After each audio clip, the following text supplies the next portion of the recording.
Yo everyone, and welcome back to my channel. So I'm sure many of you have been wondering, why hasn't she done a review on that palette? Yeah, that palette. You know the one. I know many of you have seen review upon review upon review, have been totally put off by things you've seen on Instagram and things you've seen on YouTube and blogs you may have read and general opinions all over the place, flying all over the place like the powder in this palette. So the Anastasia Beverly Hills Subculture palette. Now Norvina is the daughter of Anastasia Beverly Hills, as well as the president of the company and the one who's generally in charge of creating the eyeshadows and all the products in general. She's like the brains behind a lot of it. Anastasia is, I think, the more business side of things, whereas Norvina is more on the product side of things. Now this palette was released in accompaniment to the Modern Renaissance palette. Now 2016 is when the Modern Renaissance one came out, and that one everybody has. Most people, 99% of people, love that palette. They use it all the time. They've hit pan on it as well already, because it is that kind of warm toned gorgeous palette that everybody wanted, but was slightly different because it wasn't full of your classic browns and beiges. It was more kind of reddish tones, pink tones, and more other kind of warmer toned shadows. Now this one is the sister version of that palette, but it's a more cool toned palette. So this is what the box looks like. It's just a very dark forest green box, nothing special. And now this is what the actual palette looks like itself. It's got that same velvet over the top, which I absolutely despise. My Modern Renaissance palette is so filthy because it's covered in a felt velvet kind of texture. It is dark green, comes in the standard cardboard box like all Anastasia palettes does. It comes with a nice mirror, comes with a brush which I've dropped on the floor. And now let me just show you what the shades themselves look like. I know you guys have already seen it, but obviously this is my review and I have to show it. So it's 14 shades altogether. There's 3 shimmery shades and the rest are all matte. Now before I even say anything, let me just get up close. Sorry, my viewfinder's on the side. That's why you may sometimes always see me looking that way. I'm just making sure that I'm in focus. What do you think of my eye makeup today? Be honest. Do you think it looks good?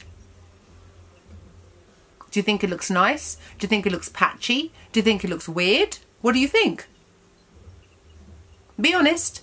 I love it personally, and it is from using this palette right here. I used 8 shades from this palette to create this gorgeous look that I'm wearing on my eyes today, and I've had it on my eyes for at least 4 or 5 hours at this point. There's no fading from what I can see. There's no patchiness. There is no one colour eating up another colour, which can sometimes happen with certain shades. One can be a bit more powerful than the other one can just get eaten up. Now there's been so much controversy around this palette. More so, I think, because Anastasia Beverly Hills themselves have created a image for themselves that they are a really, really good brand. Now, there is no reason that they can't have that image or that way of thinking, because it's true.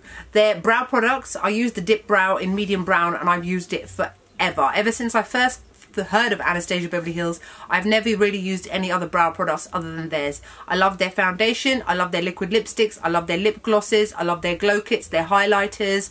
There is hardly any product of theirs that I don't really like that much. Now, there had to come a point where when you are at the top, something has to knock you off a little bit. Now, that doesn't mean that the brand is rubbish. That just means that sometimes certain things happen and some brands just come out with something which is not as amazing as your customers are used to expecting. It happens.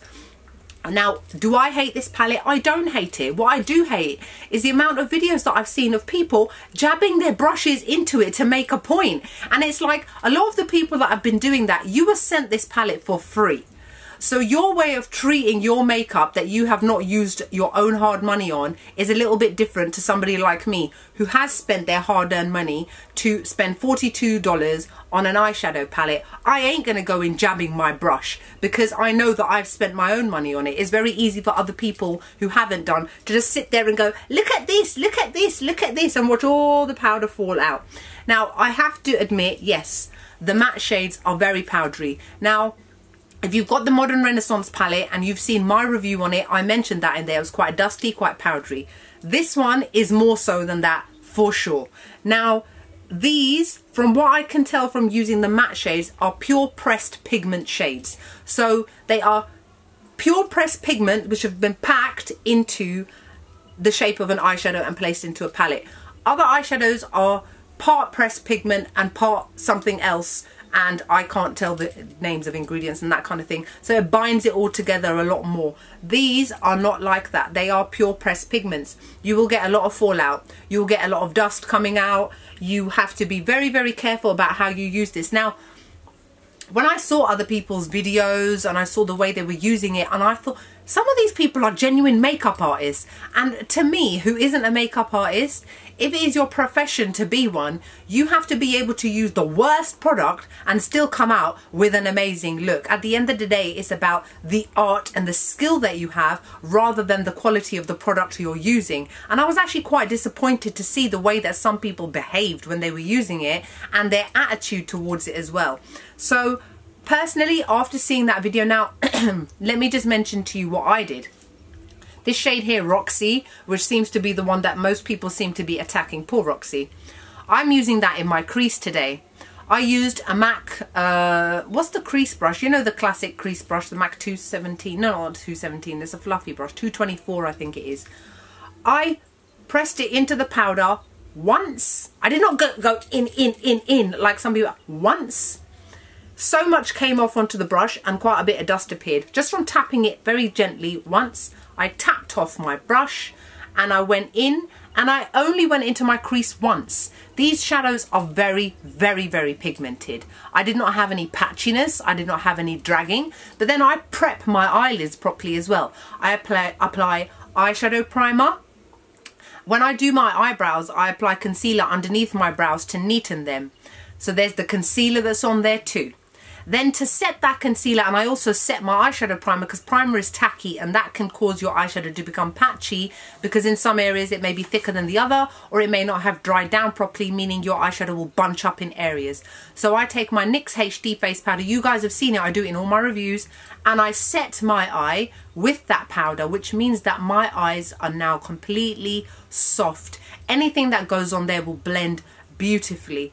I had no issues with blending this out. Then let's go into my crease area. This shade here, All Star. I literally took, and I think I did use the MAC 217 for this, one touch, gently tapped off my brush. I went into the crease and dragged it in. Then I took another very small brush.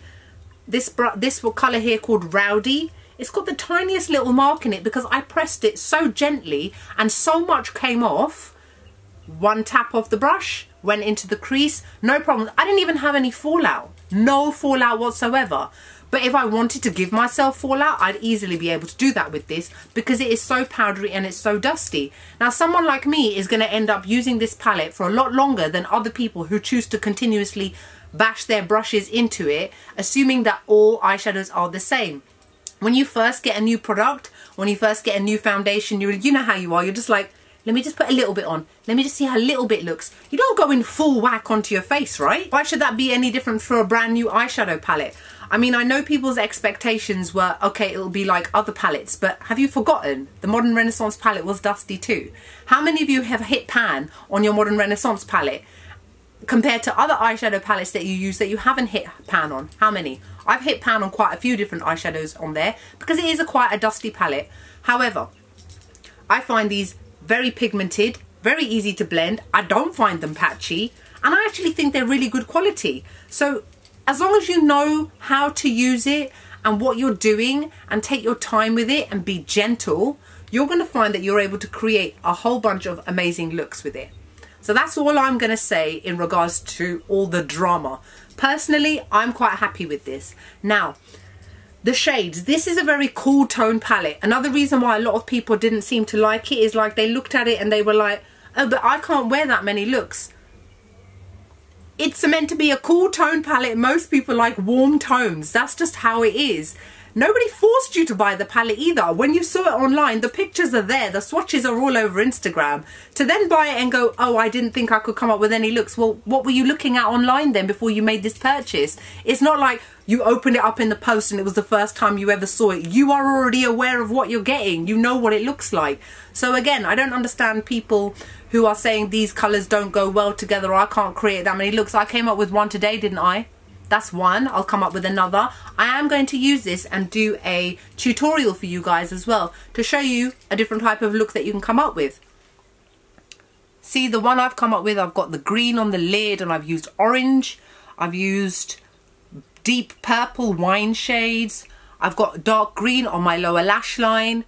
There are loads of different looks you can come up with. To be honest, this one is a very fall appropriate look, palette as well. And we are coming into fall. So it is a seasonal appropriate palette as well. There is so much you can do with this, guys. You just have to try. Try to ignore all of the things you've seen all over online which may have swayed your opinion in that you don't want to get it. And maybe consider getting it if these are your kind of shades. That's all it is. A matter of question is, are these the kind of shades that you generally tend to go for? A lot of people, I would say, no. Now, my one criticism of this is probably another criticism I had of the Modern Renaissance palette, is that there are only 3 shimmery shades. Just 3. The rest are all matte. Which means when it comes to using shades on your lid, these matte shades are going to be a little bit annoying, because who wants to apply a mustard on their lid? Not me. It's not really the kind of shade I'd go for on my lid. A yellow, a dark green, these aren't really the kind of shades that go well on the lid, and especially because these are pressed pigment, and because they're very, you can blend them and you can blend them and you can almost blend them away because they're that powdery. When you apply it as a thick amount on your lid, you may find that eventually the shadow kind of disappears slightly, and that is something which is a minus in my books. I'm not going to give this palette a 10 out of 10. I'm going to give it about a 6 out of 10. Now, that is not necessarily a negative mark that I'm giving. I'm just giving it a 6 because of the reasons that I'm mentioning, and it has nothing to do with a lot of the other reasons that people have given it negative marks. Like, for example, they don't think they can come up with that many looks. I think you can. The negative reasons would be not enough shimmer shadows. Applying these mattes on the lid, they won't necessarily work so well because of the fact that it is such a pressed pigment that there is so much dust and fallout from the palette, regardless of it being on your face or not. That's another reason why I would give it a slight thumbs down. Now what I'm going to do is just up close, just go into this one here. Oh, can't even see what I'm doing. That's it. Look at how much of that has already been covered. And I dabbed it such a slight amount, and now a lot of it's come off. Maybe using yellow on yellow skin wasn't the wisest thing I've ever done. But there you go. It's come up beautifully and easy to blend. Another very slight tap. Flick your brush off and build up that colour. And that's it. Already I've got another little slight tap. That's because I went in with a lighter hand and built up that colour. Now I've brushed it off and there's plenty of eyeshadow left behind. I'm going to show you some swatches now. Bear in mind, there are finger swatches which are completely different to brush swatches. Even if you read it on the back of the palette, it even says an essential eyeshadow collection with 14 shades featuring grungy mattes, bold metallics with an underground edge. They've told you there and then it's a grungy palette. So when people are all like, these don't go well with each other, what did you think that the back said? Read. It says it online on their website as well. So this first shade here is called Cube, and this is a duochrome pinky purple shade. It's exactly the same shade as I can't remember the name of it, but it's in the Moonchild palette, and I love that. It's very creamy and buttery, and it's duochrome, which is amazing. Not sure if you can see it from here, but that's actually what I'm wearing on my inner corner, and I'm wearing it on my brow bone as well. This shade here is called Dawn. This is a matte sand shade. It's very pale. I used it all over my eyes as well. Here is called Destiny, and it's a muted kind of dirty dull green shade. I'm using this on my lower lash line. Shade here is called Adorn.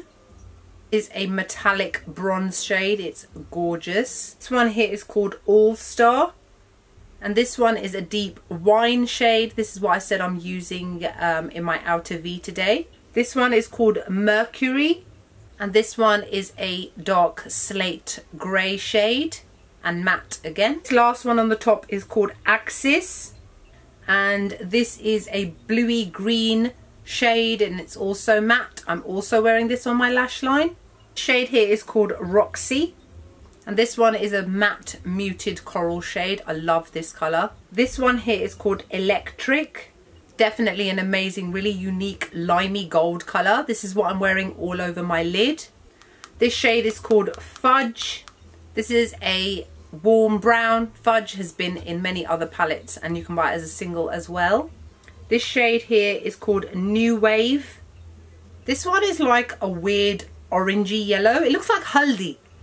For my Asian ladies out there, you know haldi. Turmeric. That's it. It looks like turmeric. This shade here is called Untamed. It's very much like a deep foresty green shade. This shade is called Edge. And that's like a yellowy mustard shade. And this last one is called Rowdy. And this is a blackened purple. This is what I'm also using in my outer V today. So that's it for the swatches. I mean, look at them from even this distance. Look at how pigmented these are. These were one swipe, by the way, and I barely even pressed my finger onto the shadows because I know how delicate they are. I know how pigmented they are, and a little bit goes a really, really long way. So personally, I am actually quite happy with this palette. I think I'm going to be able to come up with quite a few different types of looks with it. By all means, don't feel that you only have to use the shades from this palette. I'm well known for using some shades from one palette and putting something else on the crease, or putting something else on the lid or the tear duct or whatever it is. Makeup is for having fun. Makeup is for playing around with things and seeing what works best for you. So please don't be put off by so many of the negative reviews that you've seen online. It is literally, as they said, the brand themselves said, it's the way that you use it. Just be a little bit more gentle with it, and it will work perfectly well for you. But I do hope that when they next come out with another palette, that maybe they do take into consideration people's comments in regards to how powdery these are, and maybe make them a little bit more like their single eyeshadows, so that they work a little bit better for those people who experienced a lot more fallout and had a lot more issues with this palette than somebody like myself did. So that's it. So that's my review along with swatches of the Anastasia Beverly Hills Subculture palette. Hope you guys enjoyed this video. Like, comment, subscribe. Let me know what your thoughts are. I'm sure some of you have already bought this because I've had it for a while but it just didn't get to me. So let me know your thoughts below. Did you go and return it in the end? Did you just hate it? It happens, you know. Well, not everybody's going to be happy with this palette. Some people will be. Some people won't be. It's just life. It's not a big deal. But I do think that some people went a little bit overboard with their anger and the way that they behave towards people online. I think it's really sad. Bullying behaviour over makeup. It's just makeup at the end of the day. It's for fun. If not, you can return it. In the UK, you can't return makeup. So at least in America, you should be grateful that you can. So that's it. I hope you guys are great. What else can I say? Oh, on my lips, I'm wearing Dose of Colours, the KT and Desi collaboration lipstick in Hot Fire. Love it. And like I said, on my eyes, I am wearing the Subculture palette from Anastasia Beverly Hills. I hope you guys enjoyed the video, and I'll see you all in the next one.